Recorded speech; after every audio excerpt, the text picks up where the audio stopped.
ମୋ ନାମ ପ୍ରିୟଦର୍ଶିନୀ ଜେନା। ମୁଁ ଦ୍ୱିତୀୟ ଶ୍ରେଣୀରେ ପଢ଼େ।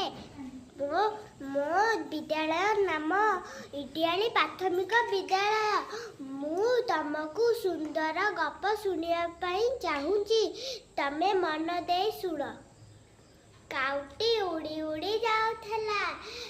ବାଟରେ ତାକୁ ଶୋଷ କଲା। ସେ ଦେଖିଲା କୂଅ ପାଖରେ ମାଠିଆଟି ଅଛି। ସେ ତଳକୁ ଅନାଇଲା। ସେ ଦେଖିଲା ମାଠିଆରେ ଅଳ୍ପ ପାଣି ଅଛି। ସେ ଉପାୟ ଚିନ୍ତା କଲା।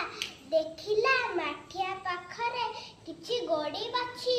ସେ ଥଣ୍ଟରେ ଗୋଟେ ଗୋଟେ ନେଇ ମାଠିଆରେ ପକାଇଲା। ପାଣି ଉପରୁ ଉଠିଲା।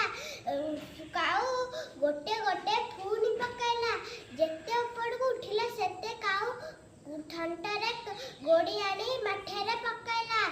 ଦେଖିଲା କାଉ ମାଠିଆ ଫୁଲ ହେଇଯାଇଛି। ସେ ମନ ଶାନ୍ତିରେ କାଉ ପାଣି ପିଇ ଉଡ଼ିଗଲା।